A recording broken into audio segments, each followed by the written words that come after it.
Are you on the fence about getting a Proxxon? Here are 5 things you should consider when you're looking to buy a Proxxon. Number 5, experience level.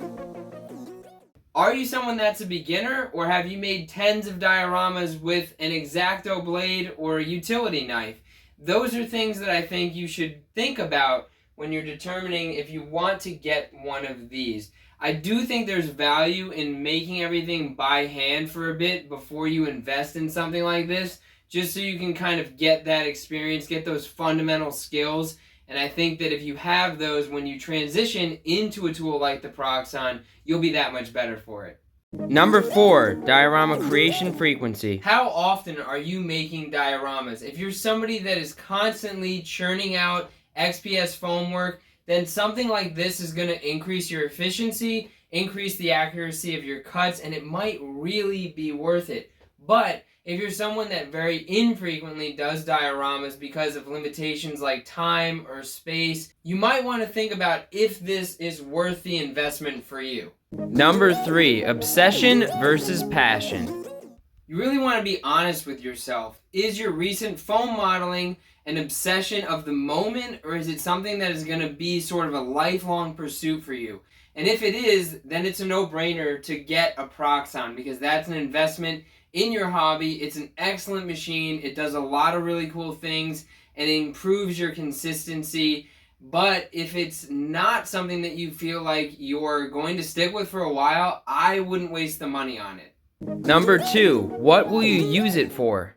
Commissions or non-commissions? That's the question. If you are doing commissions, or even if you're making dioramas and selling them, getting a machine like the Proxxon is sort of a no-brainer, because it's going to pay for itself exceptionally fast. I also think having a tool like the Proxxon really increases your level of professionalism, your level of consistency, and your level of quality. So if you're selling dioramas, I do think this is a good machine for you to look at, or something similar like a Hercules machine.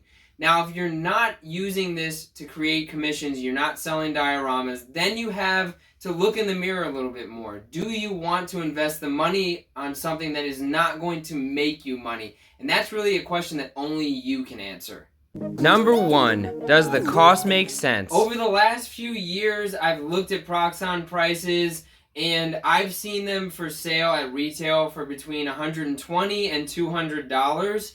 So really, the cost of this needs to make sense for you, which really ties into the second point about your usage of the machine. So if you feel like that price point is something that you're comfortable with, and you've made your other considerations based on everything else that we've outlined or anything that we haven't outlined, then I think that this is something that you should buy for yourself. I highly recommend the Proxxon. In fact, this is one of the 3 tools that I said I can't live without in terms of diorama making. And if mine ever breaks, I will immediately buy a new one. That's how important it is to me. I love the machine. I feel very fortunate to have it. And I hope that if you're considering getting one, that this video helped you determine if you actually want one and if you actually think that it would make sense for you. I hope that you enjoyed watching this video, and I hope that you'll subscribe to the channel for more content related to action figure dioramas. Thanks. We'll see you in the next episode. Vascotoys, action figure dioramas and props.